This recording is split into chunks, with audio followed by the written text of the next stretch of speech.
Hello, dear students. Today I am going to teach you Class 9 Science first chapter Measurement. Here we see what actually the measurement is, what actually it is. And now I am going to say the measure, what actually the measure means.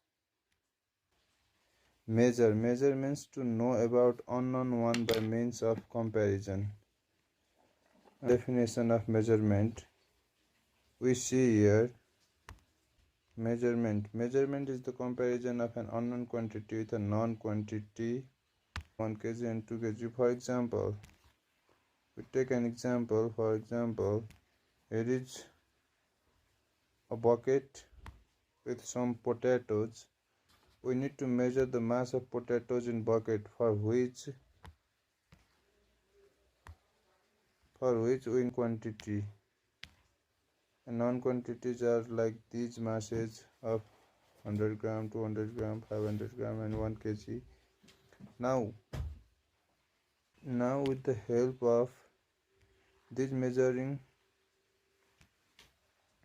iron tools and beam balance, we can measure like this. जसरी हामीले पसलमा गएर चाहिँ जोक्छौं, 1 KG 2 KG को अथवा आधा KG को ढक राख्छौं अनि यता बकेट अथवा एउटा सानो भाँडो हुन्छ त्यहाँ मेजर गर्ने, त्यसमा चाहिँ आलु राख्छौं। यसरी गरेर हामीले जुन मेजरमेन्ट यहाँ पाउँछौं त्यसैलाई नै भन्छ measurement. It is the real example of measurement. There are various systems for measurement. Measurement का धेरै सिस्टम हुन्छन्, जसमध्ये हामी FPS system, CGS system, MKS system बारे जान्छौं। यहाँ एफपीएस को मतलबमा एफपीएस भनेको एक्चुअली एफपीएस मा एफ भनेको चाहिँ फुट हुन्छ, पी भनेको पाउन्ड हुन्छ र एस भनेको सेकेन्ड हुन्छ। र एफपीएस सिस्टमलाई हामीले डेफिनेसन टाइपले भन्नु पर्दाखेरि कसरी भन्दाखेरि चाहिँ the system in which length is measured in foot, mass is measured in pound and time is measured in second is called FPS system.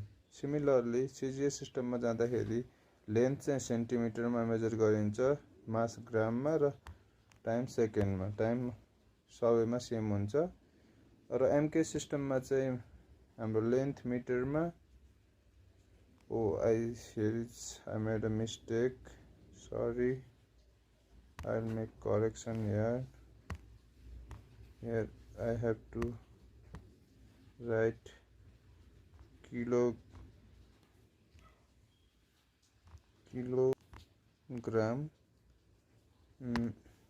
kilogram and second, time in second. How to write in exam मा यस्तो खाले question आयो, definition सोध्यो भने चाहिँ कसरी लेख्ने भन्दाखेरि MK system, what is MK system भनेर आउन सक्छ।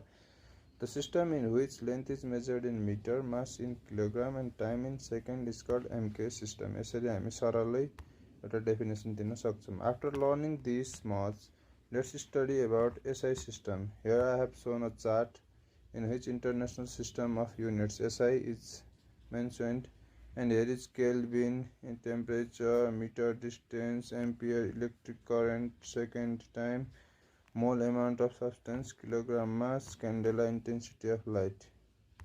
From above chart, it is clear that SI system is the worldwide accepted system in which there are specific units that are SI units. Now let's move on to the two quantities that are fundamental quantities and derived quantities.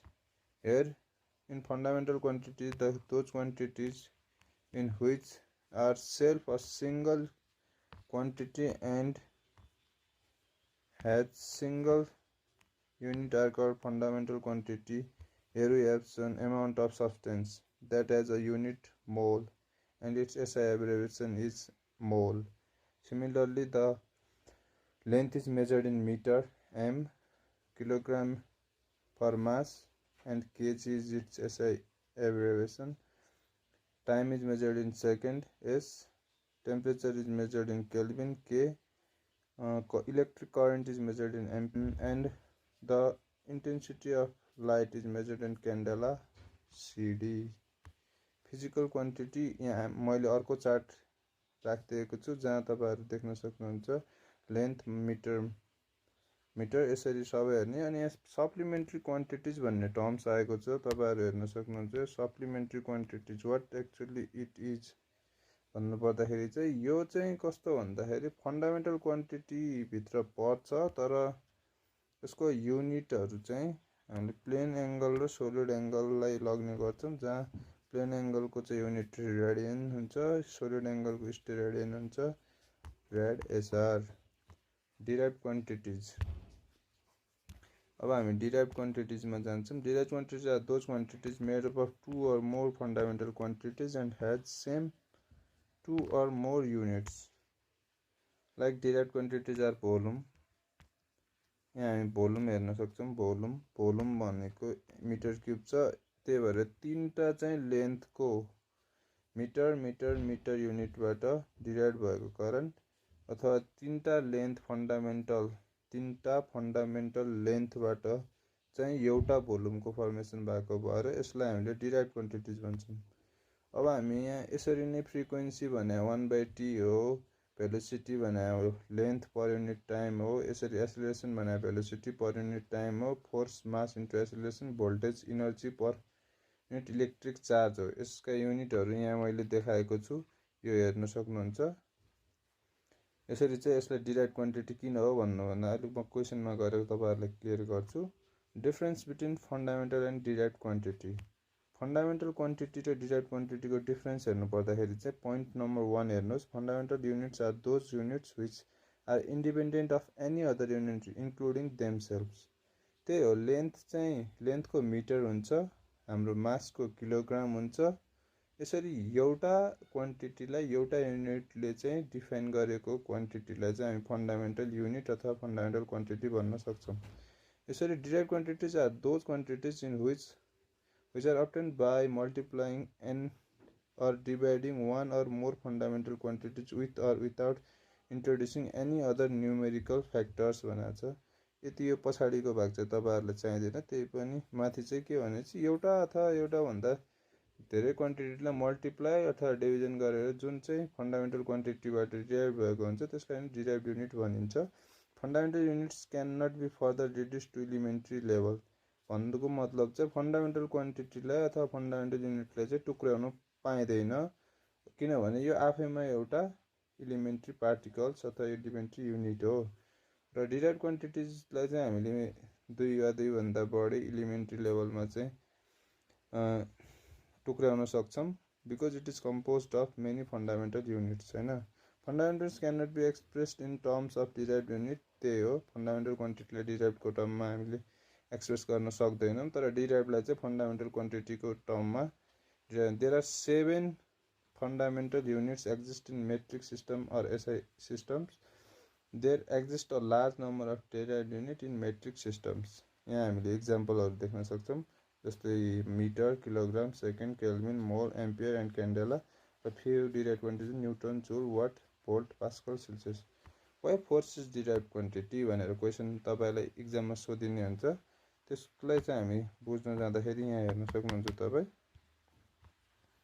As we no, force भनेको मास into acceleration हो, mass into velocity per unit time हो, and युनिटहरु लेख्दै जाँदाखेरि KG metre per second into second आयो। अब हामी KG metre per second square लेख्छौं। KG metre per second square लेखिसकेपछि के देख्छौं भन्दाखेरि चाहिँ यसलाई हामी न्युटन पनि भन्न सक्छौं, न्युटन हैन।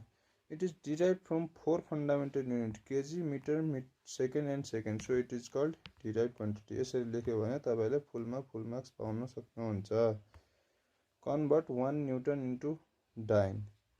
एज एन्सर यसको हामी कसरी चाहिँ दिने। As we know that newton is SI unit of force and dyne is CGS unit. 1 newton is equal to 1 kilogram into 1 metre per 1 second into 1 second, whereas 1 kg is equal to 100 gram and 1 meter is equal to 100 centimeter. As we know, on doing so, placing 1 kg equal to 100 gram and 1 meter equal to 100 centimeter, we found 10 to the power 5 gram centimeter per second square, which is dyne 10⁵ dyne. That's why 1 newton is equal to 10⁵ dyne. अब हामी यो स्केलले चाहिँ measurement गर्दाखेरि चाहिँ हामीले 50 centimetre भनेको हुन्छ। यो चाहिँ हामीले जहिले पनि 0देखि सुरु गर्नुपर्ने हुन्छ, किनभने 1 देखि मेजर गरेर 5 सम्म गयो भने त्यो जम्मा 40 सेन्टिमिटर हुन्छ।